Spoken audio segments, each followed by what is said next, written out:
All right, hi guys. This is a brief video on the part of the return for intubation assist that is the oral exam.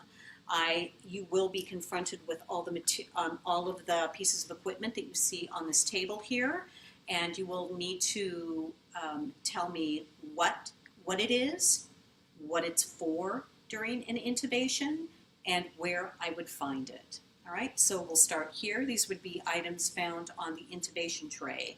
So clearly one of the very first things you'd find on the intubation tray are a varied sizes of endotracheal tubes. All right, so this is of course the tube that would go through the glottis. You would put air in the cuff, and it would be necessary for mechanical ventilation. All right, moving over here, what you see is a stylet over here. The stylet, also found on the intubation tray, is going to be put into the endotracheal tube, and what it does is it provides rigidity for the intubator to navigate the tip of the tube into the lungs through the glottis. Here on the intubation tray is going to be a 10 ml syringe. This is what you're going to use to pump up to put on the pilot to get air into the cuff. So you'll need that. You'll have varied degrees or varied sizes of both Macintosh and Miller blades, and you'll have backup batteries for the small bulb that appears on each one of these blades. All right, so there'll be backup lights for the blades, and also on the intubation tray will be the laryngoscope handle, and there will be backup batteries for the handle. You'll have to show me during the oral exam that you know where you would put the batteries, so right in here.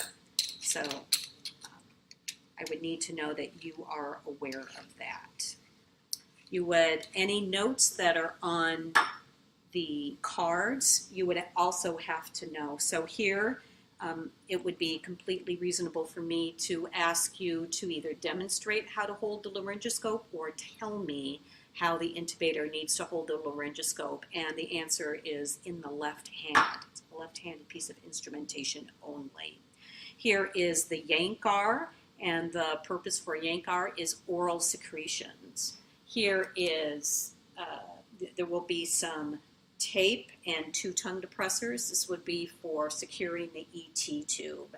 What you also have on the intubation tray are McGill forceps. The McGill forceps are used in nasal intubation only. You're going to have some suction catheter on the intubation tray as well. This is just, I'm providing you just one to look at here. This happens to be an adult size, 14 French. Here's an ABG kit that you'll also find. Now, here is what you have is what your preceptor is going to call a CO2 detector.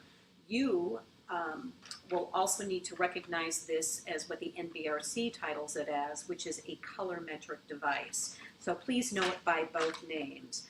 On the intubation tray, it's going to be in a pouch like this. I've included 2 styles that once you open it, you'll be able to identify what that looks like. You're going to put it on the ambu bag when your intubator is trying to put the ET tube in. So you'll take your mask off, put this colorimetric device or CO2 detector on, and then the ET tube universal adapter will go here. You'll give a breath, and on exhalation, you'll want to see a color change here.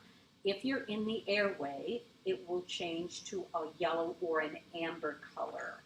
On the card, you get to see here that I want you to know the ranges for each one of the changes. So if it is any other color than yellow, you cannot be certain, or you're in fact not in the airway. So you need to treat appropriately. Take the tube out and mask bag the patient until they're ready to try again.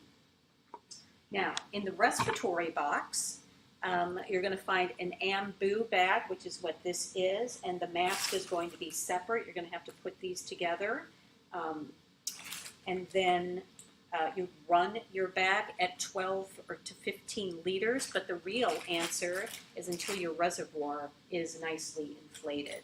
What you also find on the respiratory box are oropharyngeal airways. You use these on unconscious patients. Unconscious patients, when the tongue has drifted back to the back of the oral pharynx and it is blocking ventilation. So you're going to put this in actually upside down and then turn it, and what it does is this angle will catch the root of the tongue, pull it forward, and this will allow you to ventilate the patient. Here you have, now this is a special kind of ET tube that you are going to be asked about. So I've put it separately for your oral exam here. So it looks like, just like a regular ET tube, but only with another port here. This is the CAS, C-A-S-S. That's all capitalized. It stands for continuous aspiration of subglottic secretions. You need to be able to tell me that. You need to be able to tell me what this port hooks up to. The answer there is low-level vacuum. And then what you can show me on this ET tube is where this line goes to, which is a port right above the cuff. So if there are any oral secretions that drop down and migrate down to the top of the cuff, they can be suctioned out through very gentle suction here. That would be prevents VAP, ventilator-associated pneumonia. Here, this is a device that's going to be kept in the ICU. This is the Posey cuffulator.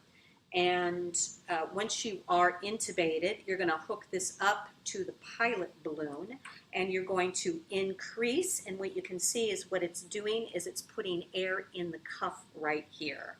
You want to keep the pressure between 22 and 32, and I will ask the units of measurement. It's written right on the face of the device in case you forget, but the answer there is centimeters of water pressure.